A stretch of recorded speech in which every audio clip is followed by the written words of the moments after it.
80% of consumers read online reviews before visiting a business. What do people see when they look you up online?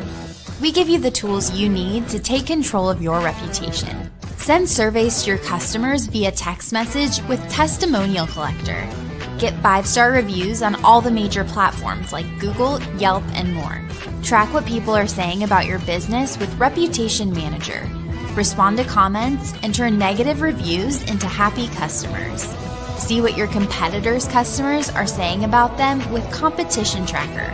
Learn great marketing tactics and what it takes to stay on top. A bigger social presence means more connections.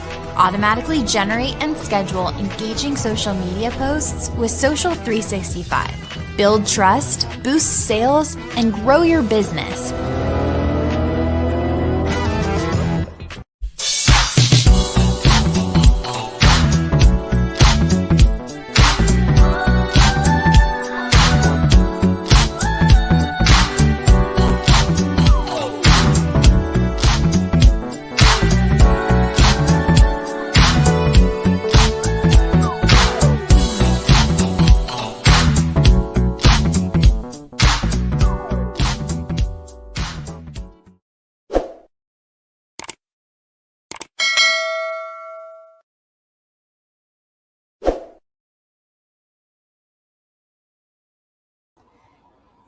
Hey everybody, what's up? Welcome back to Thursday, another day in the life of an entrepreneur. And do I have another amazing, talented guest? I'm very appreciative because I work with some of the best PR agents that bring me the best guests. And of course, I always listen to my followers, my subscribers, always wanting certain types of guests. So I work really, really hard on getting these type of guests on the show. So before I introduce who I have today, I always want to give a special thank you to my sponsor, Marketing Out the Box with Sean Maddox, who has been really great and instrumental on getting me out there. I appreciate you so much, as well as blackpropromotions.com. So you can check them both out. That's marketingoutthebox.com or blackpropromotions.com with Sean Maddox. You can go to my website, entrepreneurlifeshow.com, click on the link, check him out, go find him. And for everybody who is listening on one of your very favorite podcasts, thank you so much. You're amazing. I appreciate you, even though I cannot see you. And those who are watching live, maybe you're watching on Twitch, or maybe you are on Instagram, Facebook, or YouTube. Chime in if you want, ask some questions, jump in on the super chat on YouTube, subscribe, and maybe you can chat with the guest. Maybe he'll answer some questions for you. So who do I have today? So those, I love quality music. For those who are like me, who are not necessarily into a lot of today's music, not that it's all not great. I mean, it's a lot of it that's great, but it's different. There's not a lot of quality to me. There's not a real story, and people don't get mad at me. I mean, not all artists, are like that, but today's music is a little different. And if you really, really enjoy quality music, this is the kind of music that always lives on. And when I bring him on, you're going to understand what I am talking about, because this is the type of music, the lyric, that it does not matter how old you are. When you hear good music, you could be 90 and still listening to the same music from when you were 23, because it's good quality music that you understand, and new artists keep bringing it back into today's music. Because why? Because it's damn good music. That's basically it. So anyway, so let me bring him on today. I have Saint Jaimz, singer, songwriter, R&B. He actually is the founder and CEO of Household Entertainment. I want to really bring him on to express a lot that he's doing, because he's doing a lot.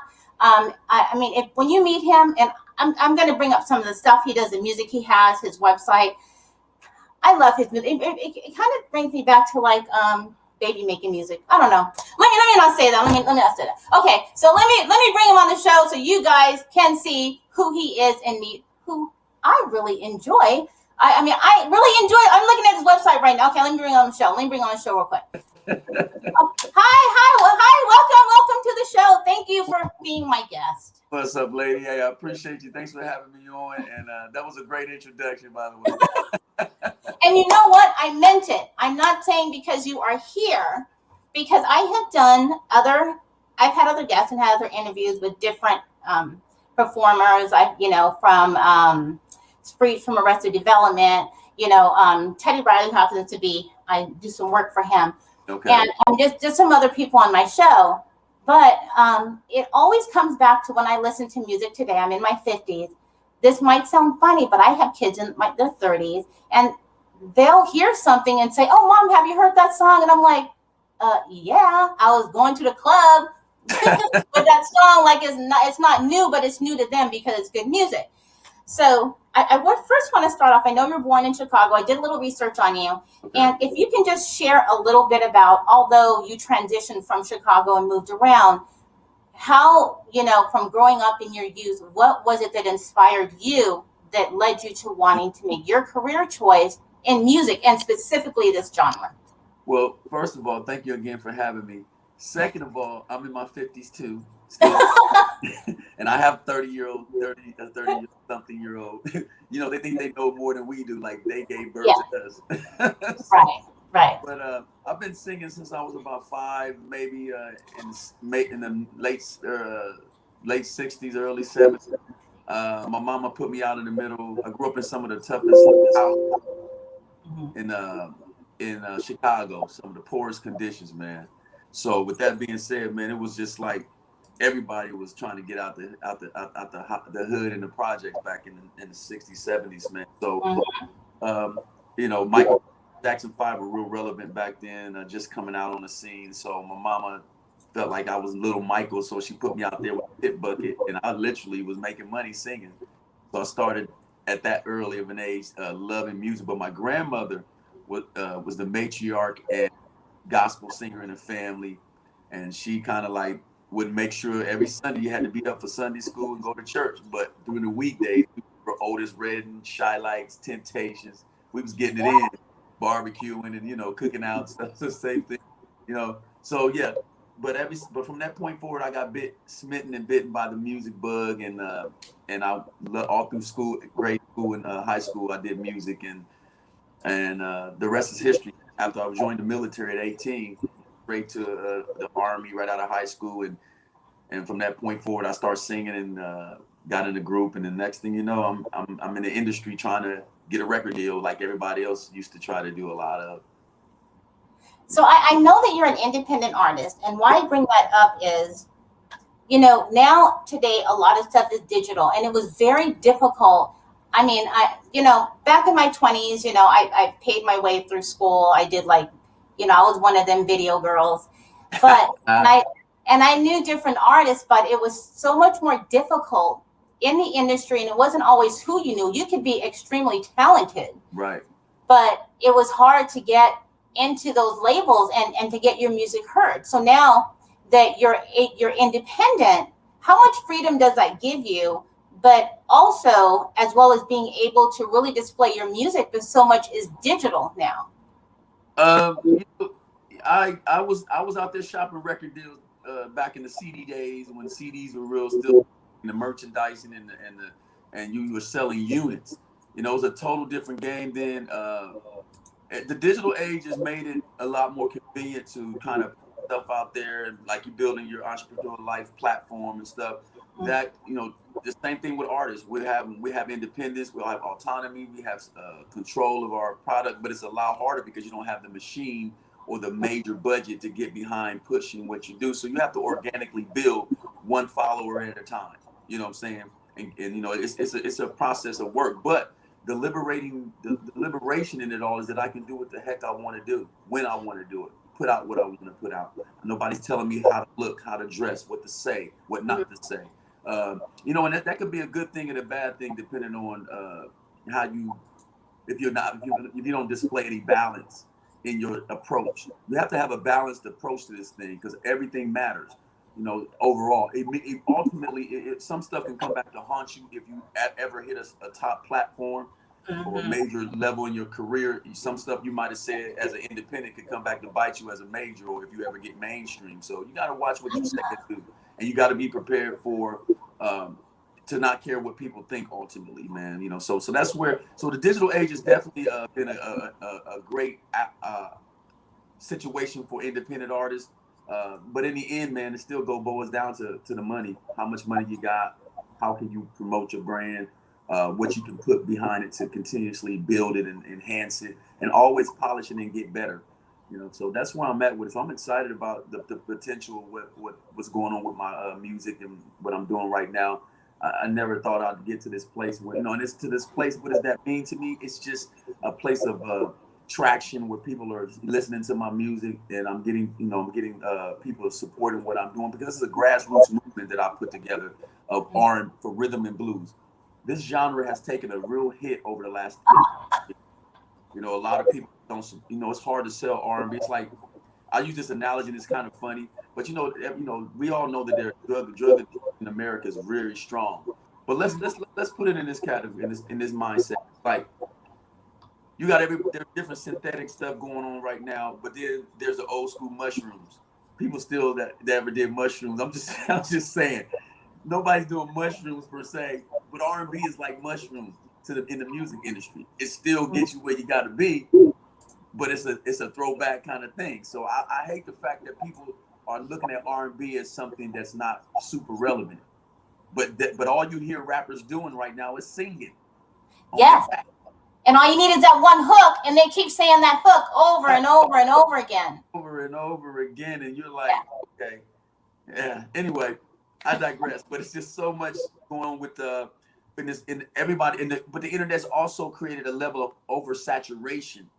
Yeah. Everybody's singing. Everybody's a rapper. Everybody owns a record label. Everybody's a producer. Everybody's a podcaster or on the platform. You know, and it's cool. Got to sift through it like anything else. But I'm excited, man. I appreciate you again having me on the show. So, in the beginning, as I was saying, you know, there's a difference in quality music, because you see a lot of one-hit wonders, or they're in for right now, and then they're gone because it's just that hook, or it's because of beat, and that's it.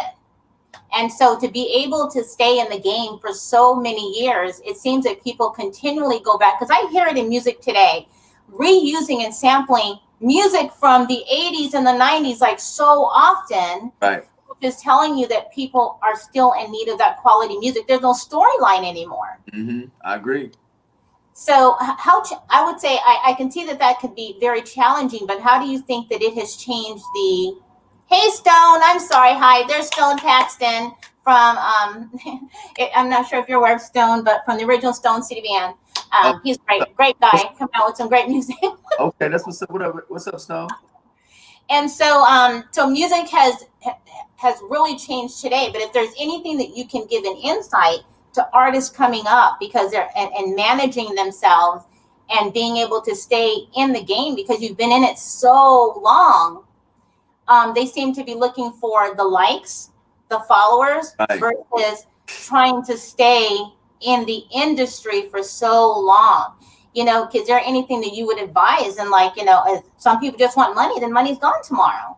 Right. Well, it depends on what you do it for. If you're doing this for the love of the art and the love of music, then you would do it for free. And a lot of us have done it for free to get to any level of compensation in the end. So I guess they would have to search their true motive. A lot of us as human beings, we have a tough time introspecting and also being transparent with our own motives and desires. So you got to search your soul. Why are you doing this music? Are you doing it for the fame? Are you doing it for the ladies, for the guys, for the validation, for the likes and all of that? Or are you doing it because you simply have the talent, the desire, and you care about music? I do this strictly for the love of the art. You know, I've done it for free. I've struggled. I've been homeless over it. I've lost opportunities, relationships because of my dream and chasing this music all my life since I was in my early 20s. And, you know, and I've walked away from it for over 7 years because of the roller coaster volatility of the industry, up and down, in and out, hopes and dreams, letdowns, heartbreaks, joys, and a lot of stuff this industry puts you through when you don't understand the business side of it. And a lot of artists don't understand that music is not just music. It's called the music business. They need to call it the business of music instead of because it's the business is the most important thing. The music, yeah, we know without the music's the product, but the product means nothing if it doesn't have a foundation of great business behind the product. Product without your business being handled. So a lot of these artists aren't handling their business because they're too busy consumed with the music, and that's usually when you're younger.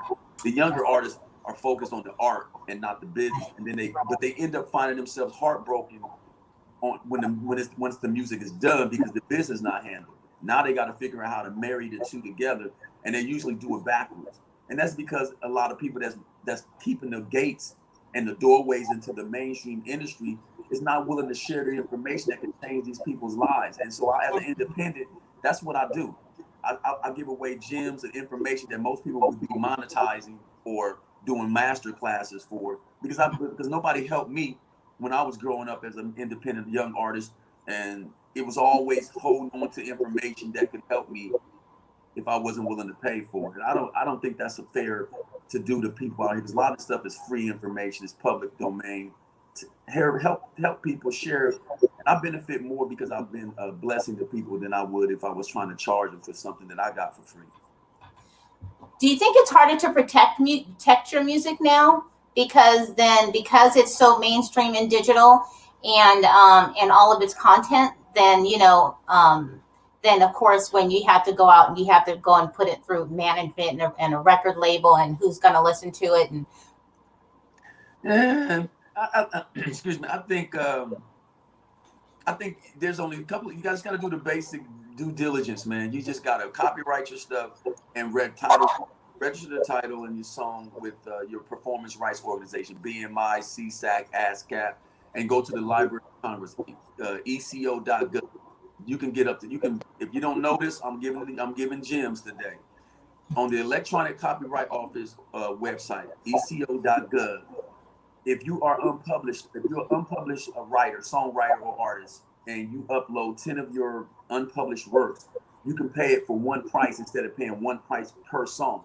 You can do up to 10 songs for the same price, which is like $80 or something like that. And that protects 10 of your songs, whether that's lyrics, whether that's a sound recording. So most of the time you go in the studio and do the demo versions of your songs just to copyright the initial idea, and you can upload the MP3 to the Library of Congress. That's how they do it. You don't do the old IR forms or the forms you used to have to do, all the forms and stuff. A lot of that, but now it's been simplified. So those two basic steps, and then registering your stuff with Sound Exchange for your digital stuff, is the only major things you need to do to be able to protect your music. And then let's be clear. If you go online and you have a digital timestamp of your idea, that's another way you copyright, believe it or not. Like when if you're in the studio working on something and you video and you show it on your Instagram Live or your Facebook Live, you can go back and show that time date that you initially came up with your intellectual property, because it's intellectual property at that point. Once you finish it or you're working on it in the middle of it and somebody says, takes your idea, you can go back and show when you actually first created this intellectually. They have to. That's your proof. So so it doesn't matter if people are trying to take your ideas. If you're showing it prematurely, you're actually protecting yourself digitally, because you can show that on this date I went live on Instagram or I went live on Facebook and I played a sample of my idea. Boom, that goes back. If you put that in the court of civil court, you can show that was when you initially came up with it, even if you didn't have to protect it under the Library of Congress or your performance rights organization. Yeah, that's some knowledge right there. That's and I don't know about music. So I want to get to your website. I hope you don't mind me sharing it, because that's where I went and I saw it was called Gentle. I was looking at the video. I actually shared the video because I thought I love your videos. But Gentle, and so which I love. But I know you're coming out with a lot. But I wanted to ask, I'm assuming that you're engineering, writing, doing it all yourself. And just that specific song, where are you getting the inspiration, or because it seems like it's very personal? Yeah, the Being Gentle song specifically off the Throwback the Covers EP. Obviously, I took 6 cover songs that are popular. You know, they're already hit records before I even touched them again. I just wanted to make sure if I was going to reimagine those songs and remix them or remake them, that I did them justice. So that was the first step. But most importantly, the Being Gentle song was a very favorite of mine growing up. And when the house parties used to be a real big deal. Yeah. You could slow dance with the girl you Yeah. had Yeah. that whole night. You know, like, oh, I want to dance. Would you like to dance? Sure. You know, I missed those days, man, where we could really engage and it was okay. You had a good time and you could go home. It was just cool. But that song was one of my favorites growing up as a kid, a young kid. I remember that song it was called Gentle Calling Your Name by Frederick. Mm-hmm. And so I told myself when I got old enough, I was going to remake that song. And what's crazy about that record, my brother knew the original writer and composer, Jerry Mims. And I called Jerry up and we spoke and it was great to meet him. And man, I said, listen, I want to remake this song. What do you think? He said, go ahead and do what you got to do. Let me hear it and I'll let you know how to proceed. Because normally if you're remaking a song or doing a derivative of a remake, which is when you change some stuff, but you keep the melody idea and something, he gave me carte blanche on the record to do what I wanted to do. And we just took it there. Next thing I know, he gave me 50% publishing rights to my version. So the Being Gentle song, as it is that I did, is now 50% of mine. I own half of that record. Oh, wow.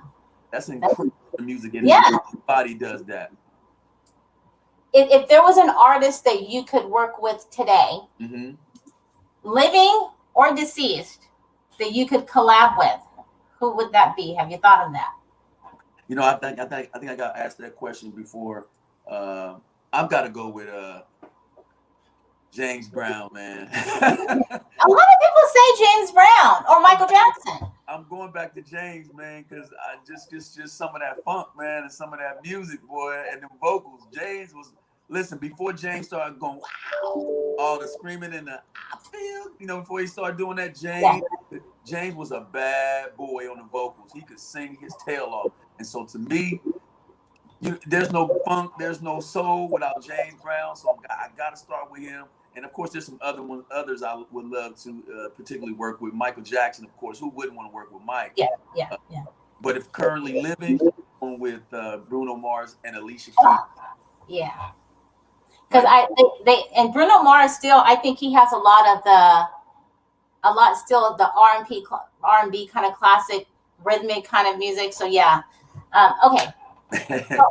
So let's talk about like artists. Okay. So I'm going to assume because you're independently, are you seeking new artists? Because I noticed that actually you have a couple of artists that you're working with. So I'm assuming that they're your artists. And if we can kind of talk about them, because aside from you, of course, music on your own, helping others, like you said, in your mentoring and helping artists themselves and bringing out your own artists. Yes, ma'am. I'm independent, but I'm not doing record deals or contracts. I'm doing partnerships. Half of the people I'm dealing with are already independently doing their own things, but you can do more with a team, and you can do better when you got a concerted effort of interest with people coming together to collaborate and make a product. So what I try to do is bring artists in. So I'm definitely looking to work with artists that want to polish up some stuff from the music to I did some stuff with a couple of former major artists. I did about 3 records on Maxine Jones from In Vogue. I did a record with Glenn Jones. So I mean, I'm ready to work with a lot of throwback R&B artists that need a hit record or need to be a revitalization song. Come see me at Household Name Entertainment. I'm telling you right now, I'm sitting on a serious situation. Best for others, or are you doing everything?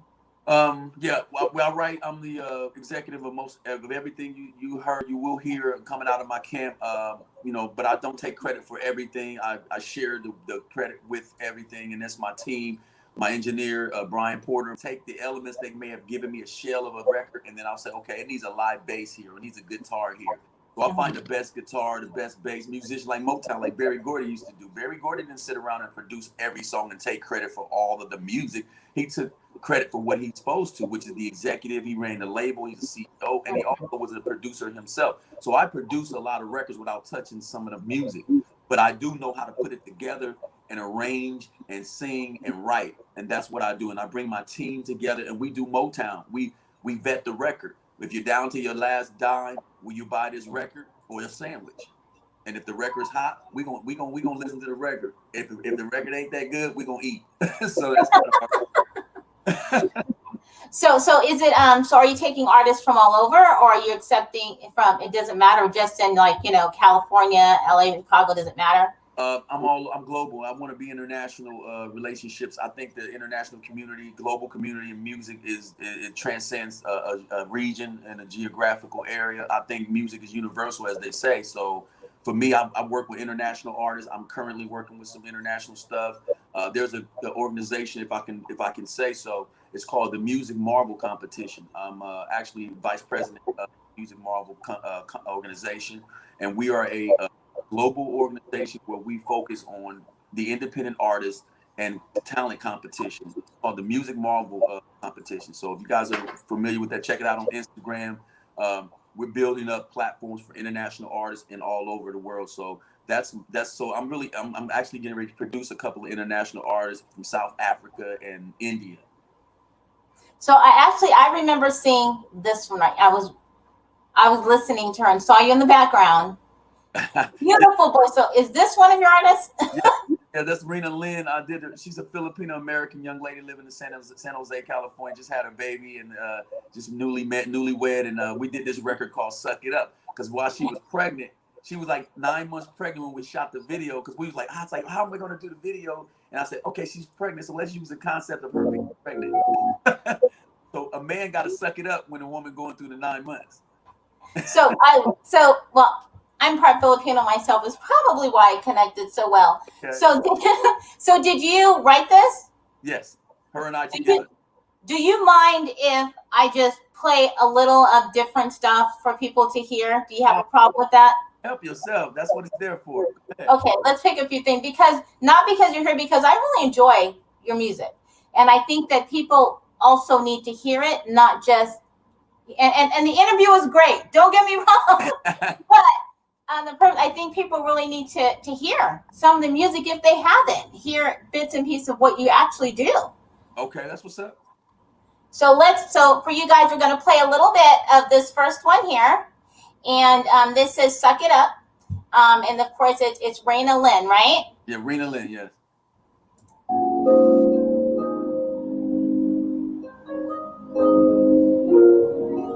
And for those who are watching live, you can actually see the video.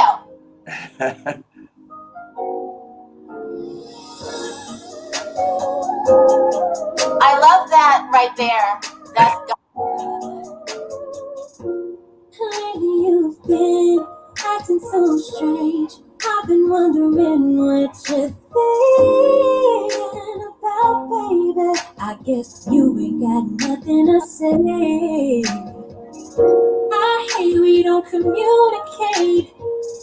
I love that. A little time and space, so wait, just say it orally, and you stay here, baby. Tell me before I go, 'cause you know I really suck it up. I just wanna be in love. If you need a drink, and I can taste it now. I know this feeling gonna give it up. Maybe we can change it up. Tell me, baby, please tell me. Why is there a crazy feeling it? Can't you see? I just wanna be enough. I just wanna know I should stay. Okay, let me tell you, that song gives you feeling. No, it really does. I listened to that so many times. Really? And so is that her also doing the back vocal?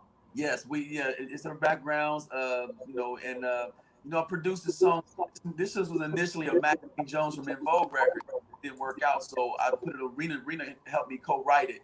And so that record doing really well. It kind of came out of nowhere. Recently, I just found out it's number 52 on the top 150 global independent records in the world right now, and out of nowhere. So I'm excited about that song. So yeah, that I don't know. That is that's why I say that's the kind of music that makes you it's the how do you say, it's the way, the feel, it's how the flow goes. It'll make you want to cry music. Right. Make you want to tell somebody you love them and you want to marry them, and or or just you hate them and you want to kill them, because it's it's just the feeling of the music. So I just had to play that because I love that music. Thank you so much. And I love that. I specifically love that song. And then of course there's one that I had shared with the young, but I didn't see it on here. I actually kind of stalked you a little bit and went to YouTube. Okay. And I shared it, but I didn't see it on your site. Which one? But, what is that again? Which song? She has what is that? I had just shared it on one of the one of my shares. It being gentle? Yeah. It just wasn't there. Scroll down. It's all the way down. You gotta go down all the way down. I moved some things around here, Reese. I'm actually updating and trying to keep this. There it is. Yes, here it is. That's the one I shared. I was like, yeah, okay. I'm sorry. I just want to share. Just listen a little bit. Hey, it's your show. I shared it on social media, and I was like, yeah, I like this. Okay, so you guys, I'm gonna stay with the interview. Trust me, but you really have to. The music. I mean, it just really it makes you feel something. I mean, a lot of music today, you dance and you done with the club. I'm like, okay. But this music you just continue to take with you. So I just want to play a little bit of it, you guys. Just a little bit so you can hear it.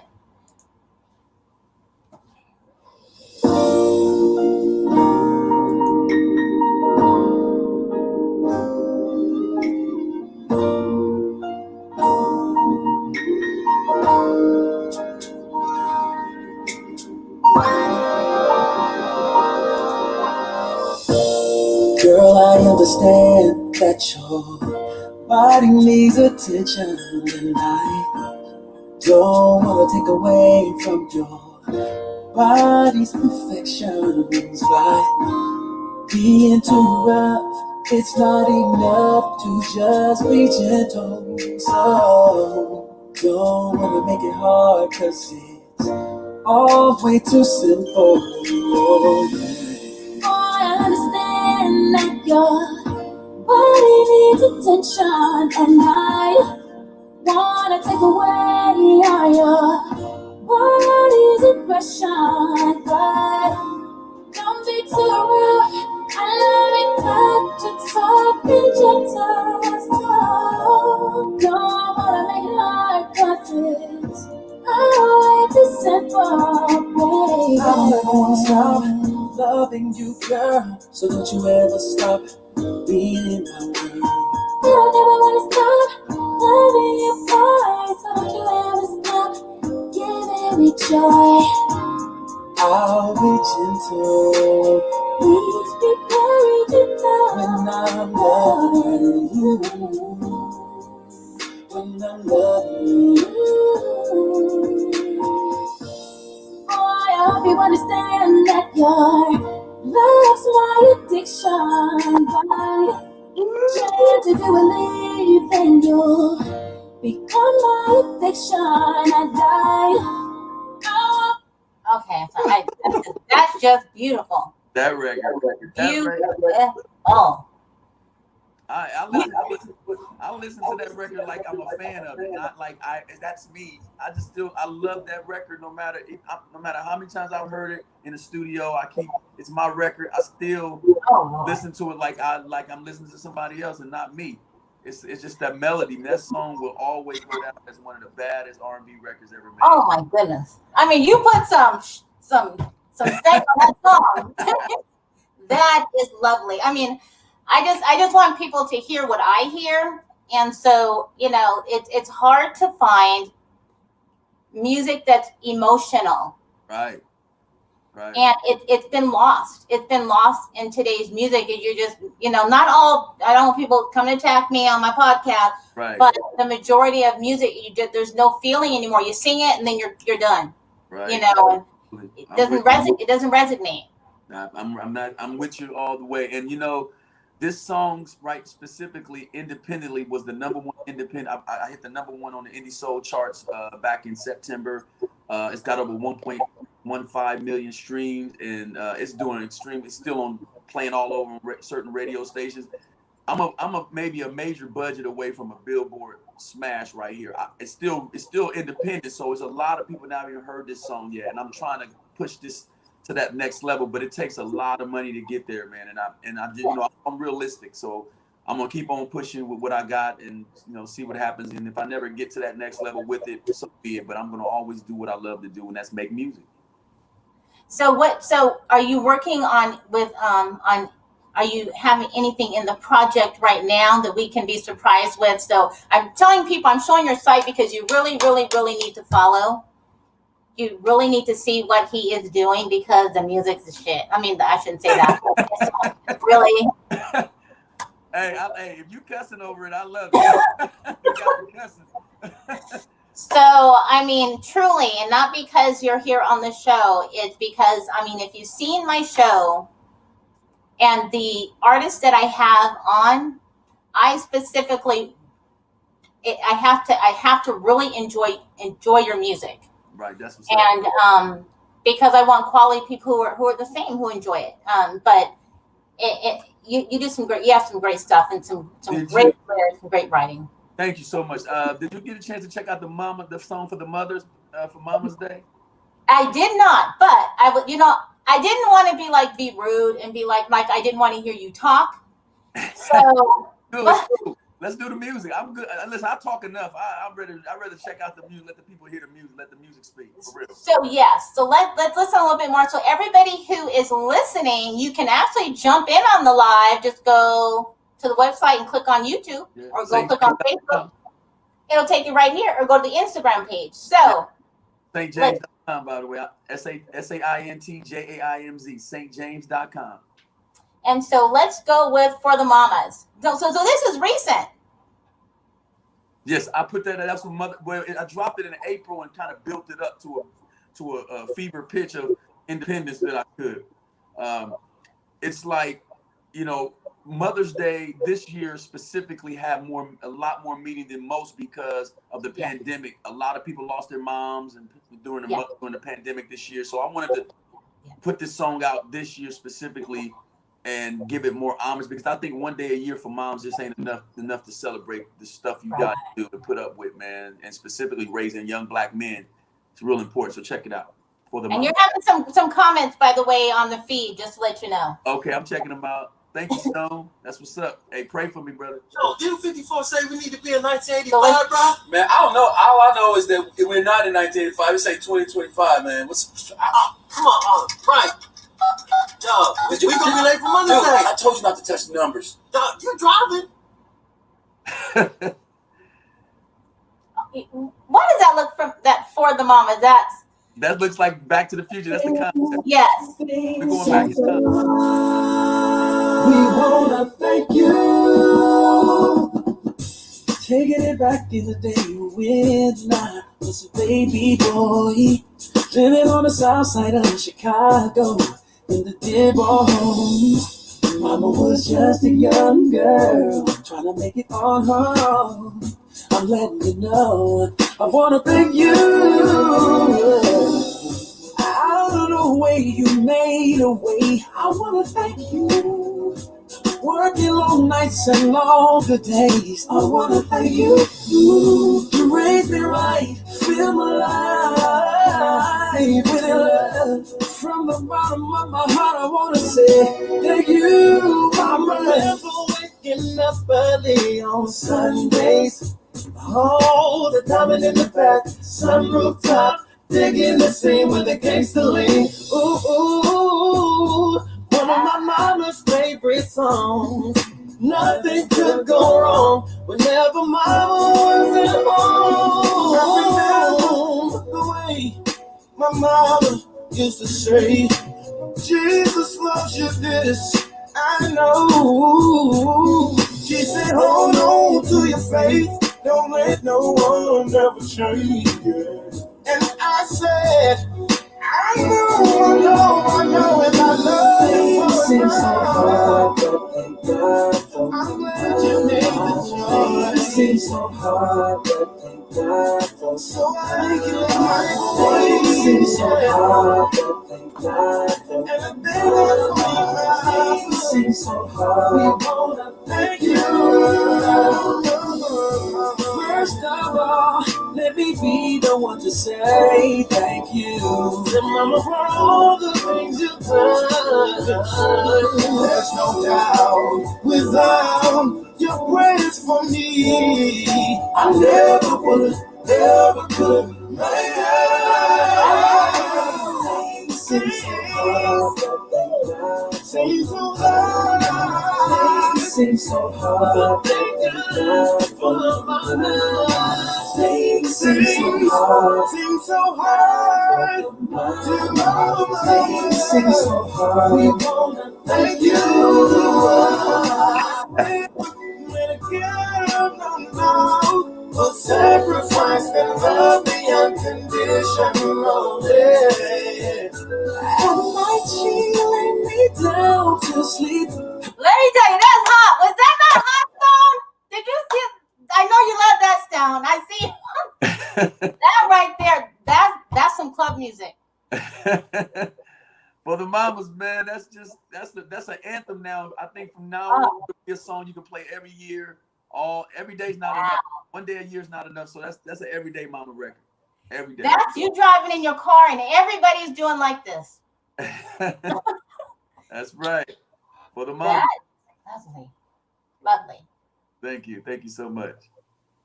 So just and your vocals are great, by the way. They are smooth. Thank you so much.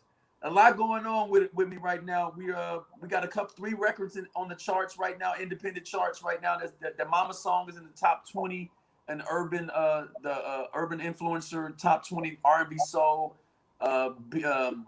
Baby Come to Me, that Patty Austin James Ingram remake, is now the number 2 indie soul record in the country, in the world, and the Suck It Up is gaining steam too. So I'm excited about having independent placements and stuff going on for the independent music right now. So let me tell you, you're hot. Thank you. And the music is it's hot. It's fire. Because let me tell you, I love all kind of music, but this is a kind of music that, I mean, it's emotional. It's club music. It's today's music. It's yesterday's music. I mean, you have some good music. Good lyrics, good writing. Thank you. Please share it with people in the demographic that you are in, and that's what I'm trying to do. Believe it or not, my demographic is 18 to 27. They are loving this style of music right now. So the younger people are actually gravitating towards my sound. When I anticipated reaching the older group, I'm going after my age group, 40, 35 and up, and it seems like the younger ones are loving it more than the support I'm getting from the older people, and they're the one who needs to. This is the style. It's crazy. Yeah. So for everybody who, of course, if you are listening and you are not on the live, then of course you can watch the video on the replay by simply going into entrepreneurlifeshow.com. You can click on the interview, and you can also jump into the chat where you can connect and check out the website, check out the videos, go to YouTube. But if you are watching, let me tell you, you guys, is a must to follow. It's a must to get the music and download it. Now we can find all of your music, and I'm sure I saw some that on Spotify, as well as Apple, Google Play, Amazon, Alexa. Yes. I'm in the process of putting everything together on my official website where they can actually get the music directly from me. I think those platforms are great. I'm just, I'm transparent. So I believe that they need to do a better job of compensating the artists. It's a lot of work and a lot of money to put this stuff together, and we making pennies on it. So it's not fair. But only thing fair is fair is where they judge pigs. So you can't worry about fair. You just got to keep grinding it out and try to do good work, and the money will come. Because it's not about money and having a lot of it. It's being able to make a living off of what you do, and that's what a lot of artists are struggling. They're spending a lot of money to make these records and do this videos and all this stuff, and the return isn't that great on these platforms. They got to do a better job of compensating the artists. Being that you said that, So there's a lot of like the digital download, and people are now using that term, I don't own the rights to this music. Mm. And which really I hear don't necessarily protect you when you're utilizing someone's music for, like if I were using your music for my podcast or something else. Okay. But artists aren't getting that money for people who are reusing the music. Right. And so, how do you feel about that? Well, there's a thing called sync licensing. Now, if you go on Instagram and you Facebook and you post in your stories, you can pull up other people's music and use it in your clips or your pictures. That's called sync licensing. What that does is, for every time somebody uses my song in their story or whatnot, you get pennies on it, but it still adds up. But that's a syncing thing. There are options for monetizing your song if people want to use them in certain things, but for the most part, there is a lot of that going around. But the internet, the digital age, like YouTube, a lot of those platforms are getting really smart about being able to stream, hear the song being recognized and being played. They'll flag it, Mm-hmm. and they're doing a better job of that. But like I said, but it's not. They're not doing that for us as artists. They're doing it for themselves, so they can get the money. Right. That was my concern. That I hear a lot of that. And it's as if people can't use it or pay for it, then, you would think that if I could use artist music and just say, would you want to pay for the rights to reuse that? Well, then I should have the option to pay for it, and it goes to the artist. Exactly. They're just singling it out.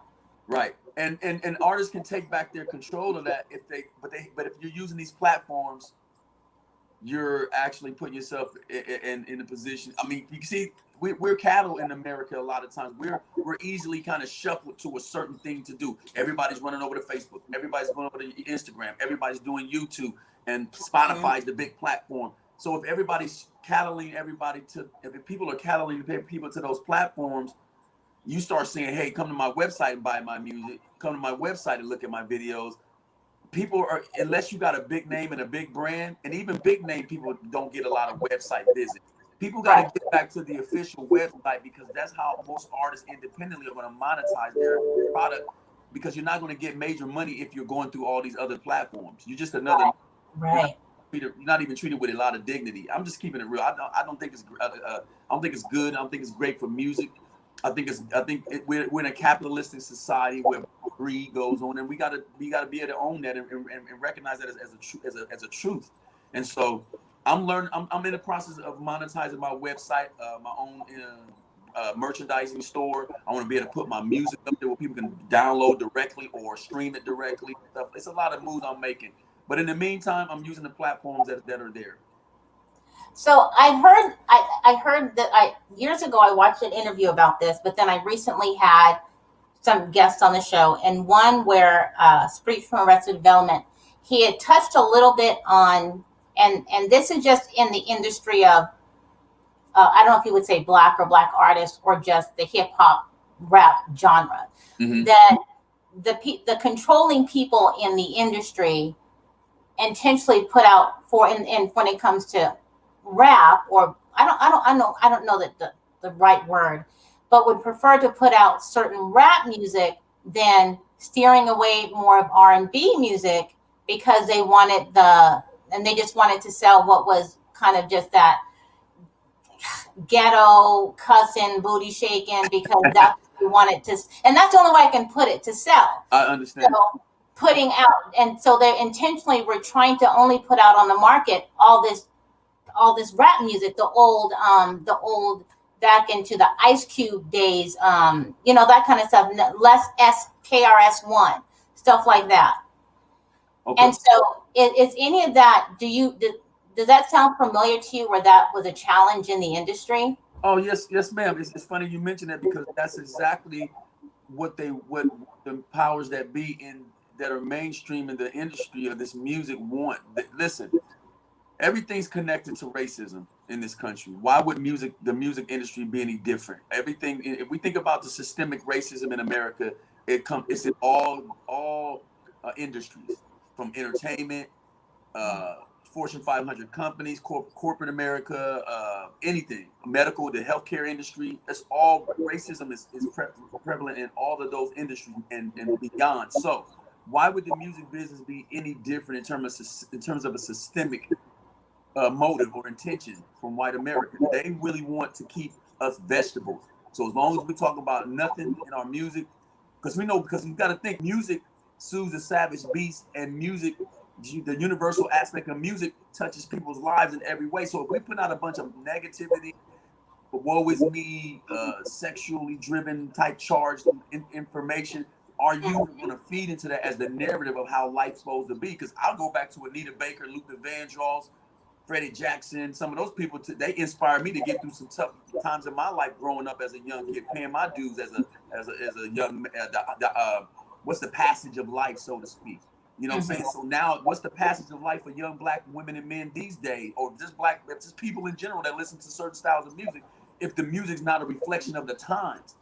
And I don't mean negative reflection of the time. Marvin Gaye wrote What's Going On and talked about all the stuff that was going on at the time.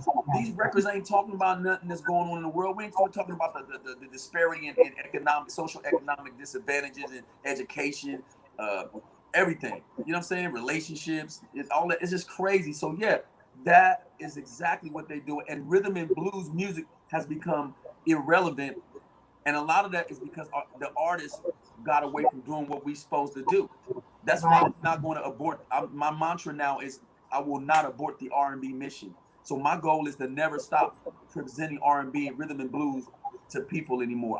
I was guilty of chasing pop money, trying to sing pop records to try to, because that's what we thought we had to do to be relevant as black artists and art and as urban and R&B and all that stuff. So I focus on making rhythm and blues. I'm trying to put it right back in your face. I don't care if you don't like it, or I don't care if it's not the norm.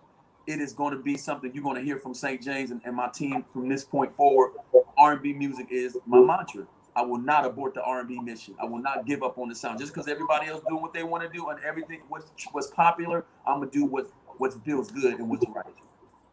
I'm glad you brought that up, because I see many artists, they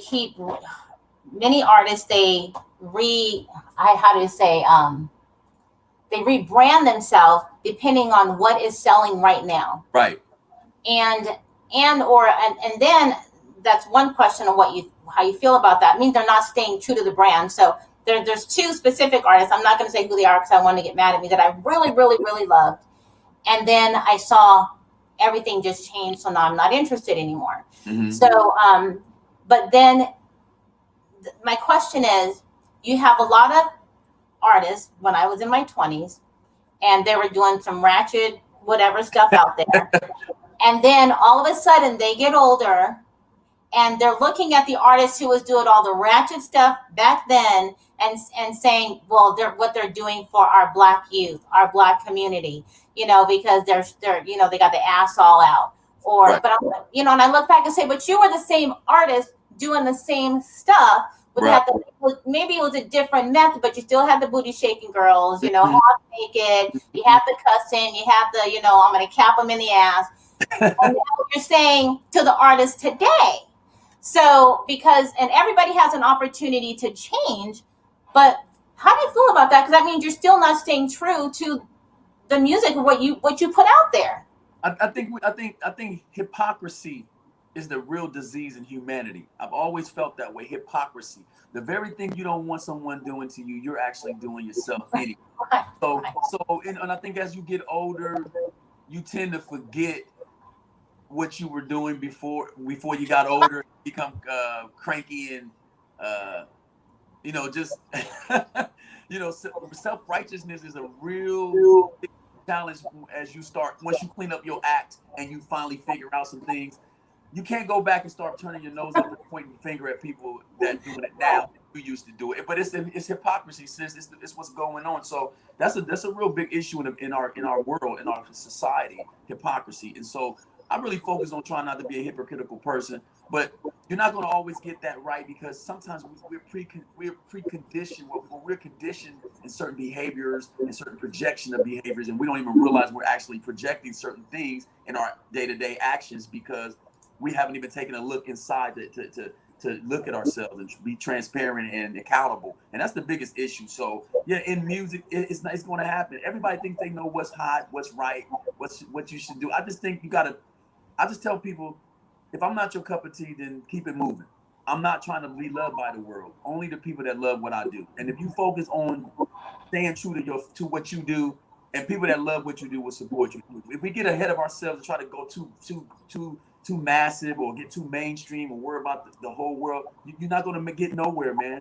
You can't. The journey of 1,000 miles begins with the first step. And to me, in the end of the day, it's doing what you love doing, staying consistent with that. Sometimes people can be doing too much of everything and doing nothing at all. I agree. Well, I want to thank you for being on the show. We're about time's up. I know it's been a little over, but it was a really good show. I really enjoy you being on the show. And so for everybody who has been listening or watching or chiming in, I've seen some of you on the podcast. Thank you. But I want to make sure that you guys make sure that you subscribe to the YouTube channel. Just go to our website, entrepreneurlifeshow.com. You can watch the interview live on the replay as often as you want. You can check out St. Jaimz website, which is in the chat, but he's going to share it again, and we're definitely going to have it on the website, on the YouTube, and within the chat until next time. So if you don't mind, one more time just sharing where everybody can connect with you, I'd appreciate it. All right, thank you so much. St. Jaimz, SaintJaimz, SaintJaimz.com, and all digital platforms, all over social media. Google me. I heard trending. So let's get this music, man. I really want y'all to fall in love with R&B again. Learn to rekindle your relationship with rhythm and blues. Rhythm is the beat, and blues is a story. So the song has to have a beat, and the damn show better tell a story. Let's get it. Appreciate you. Thanks for having me. Thank you, and we will see you guys next time. Until you see next Thursday, the Entrepreneur Life Show. Bye, everybody. Thanks for watching and listening. Thank you.